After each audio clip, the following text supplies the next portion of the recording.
Tonight, 2 losses in court for President Trump as he tries to block the release of his financial statements. We'll take a look at just how pivotal this could be and also how Trump continues to duke it out with Democrats. Then, Rex Tillerson is back. Former Secretary of State, fired by President Trump, is firing back. Tonight, the details.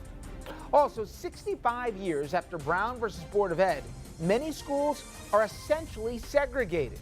We have a special report on RFL. Good evening and welcome to Richard French Live. Now, we've had a rough week here for the president. There's no two ways about it. And his legal team, they're also bearing the brunt. A federal judge in Manhattan ruled against a request from President Trump to block Deutsche Bank from complying with congressional subpoenas seeking his detailed financial reports. He's expected to appeal.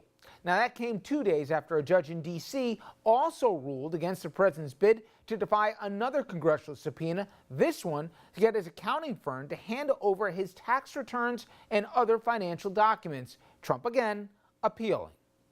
Plus, there are still questions about whether or not we are going to hear from one Bob Mueller, and if we do, what the format would actually look like and how forthcoming Mueller actually would be.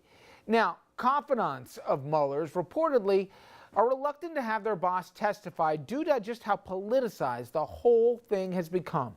House Democrats, they're trying to figure out what to do next. Some members of the Judiciary Committee are discussing a closed hearing, but others say they want it on live TV. Well, joining us now, good friend to the program and a former federal prosecutor himself, Roland Riopelle. Roland, a lot to cover, but first, let's go to those 2 court losses for the president to deal with both his accounting firm and also as it relates to some of the financials. It wasn't a surprise how they ruled, but did the judges, I should say, give clear roadmaps as to not only the rationale, but maybe even possibly expediting this? How does it work from a timeline basis, and does their reasonings make any difference in how judges will review this? A couple of things there, Richard. Everybody involved in this process is so aware of how important it is. It is clear that the judges who have been involved, at least those so far, understand that speed is very important here. It is equally clear that they are both judges who have ruled have been tremendously careful, thoughtful, and eloquent in their rulings, even though they generated those rulings very quickly. The fact that these are 2 very strong rulings on issues that clearly go the way of Congress makes me think that the appellate courts, which will now get the next round of briefing on these issues, will take their job just as seriously, will move the process quickly, and issue similar rulings in favor of Congress very promptly. So I think this has got to be a real frightening moment for Mr. Trump because he sees the walls closing in very quickly. On the subject of impeachment, which is a highly political decision, but there are some legal aspects to it from a process standpoint and from a discovery standpoint that I'm curious your position. Forget whether or not somebody thinks that there have been high crimes and misdemeanors by this president or not.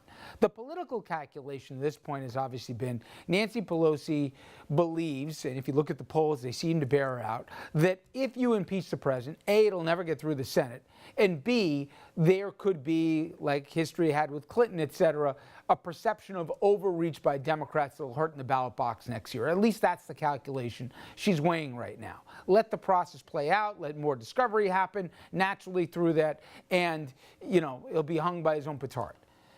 The counter-argument is, first of all, there's a constitutional responsibility to go do this, but also there's a trial that will happen at that point. And even if the Senate exonerates him, what will come out in discovery will be highly damaging. Talk about, for our audience who may not realize a trial would take place, how the trial would work, and what kind of fears, if you were the president, this trial could hold for you, even if you believe that the votes would never be there to remove you from office. Well, the trial would occur in the Senate. The rules of evidence and the like are pretty loose in that context, and a lot of the witnesses who have ducked subpoenas so far and whom Trump has tried to hide from Congress so far would be called as witnesses in that trial. Mr. Muller, Mr. McGahn, others. And, the whole thing will be broadcast on TV. And if the Senate then votes to keep Trump in office, even after all this, that may be bad for the Republicans. I think what Ms. Pelosi and most of the Democrats want is to have a lot of hearings in Congress first so that the public gets a really good flavor for all of this before any impeachment proceeding really begins in earnest, because you do need the backing of the public will to make this successful, even as a public relations venture and a censure by what ends up as a censure by the House. If the Senate doesn't remove the president from office, you want that censure to have some teeth in it, namely, you want to have driven the president's approval rating down by many, many points in the polls. So I think the idea of having hearings now is a good one. And I think the more Trump tries to frustrate that, the worse he looks. You mentioned one of the key players here, obviously Bob Mueller himself. What was interesting is that some of the folks who worked on his prosecutorial team, they put it out there that Bob Mueller doesn't really want to testify. He wants the report to speak for itself. He doesn't want to go, and he doesn't want to do the dog and pony show that would be basically his testimony before this Congress. That said, a couple questions on that. To me, intuitively, you'd say, well, these guys spent 2 years of their lives on this. 90-some-odd% of the general public, and I believe 90% of Congress hasn't even really read it. So it would be instructive, if not even educational to the public, what is actually there, more than no collusion, no obstruction. What actually did he find? All the unanswered questions, particularly that were in Article 2. So that there'd be a compelling reason. But if he's going to be a reluctant witness, and by reluctant I don't mean that he wouldn't answer honestly, but he's not going to volunteer anything. He won't give any opinion out of this. At the end of the day, is it really worth calling him? I think it probably is ultimately worth calling him for Congress. It seems to me that if he is such a reluctant witness, that he appears to be somehow a Republican partisan, and I don't think he'll appear that way, but if he did, this would give Congress the ability to go to the public and claim that the whole thing, if it had been run differently, would have resulted in 27 indictments of Trump. And even if he is a somewhat reluctant witness, somebody who clearly is uncomfortable in the witness role, when a witness like that is giving devastating evidence against a defendant, a reluctant witness, somebody who doesn't give you the sense that they're biased or have an axe to grind, they're there because they have to be and they're not enjoying it. A witness like that is often the most devastating to a defendant, and in this case, a reluctant Robert Mueller, who I believe with all my heart will tell the truth and give the public an education in what really went on here, even if he does so reluctantly. I think that's going to be a devastating witness for the government, even if he's not happy to be testifying. In fact, he may be more devastating if he's not happy to be testifying. So I think Congress has got to call him.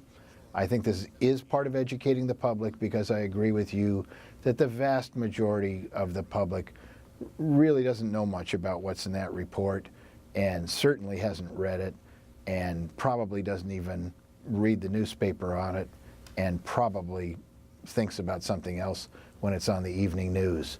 When he testifies and it blankets the news cycle, I think the public will start to really pay attention. Nadler says he's prepared to do it. Do you think there's an inevitability we will hear one way or the other from Robert Mueller? I do. I think it is inevitable. he is sort of the summary witness who can sum up the investigation and its findings better than anyone else. So I think it's inevitable that we do hear from him at some point, reluctant or not. Well, we always like hearing from you, Roland. I appreciate it, my friend. Thank you so much. Pleasure to be with you, Richard. All right, everyone, when we come back, we're going to head over to Capitol Hill for the latest news, including the latest way the Trump administration is going after the rights of the transgender community. Wait till you hear this story.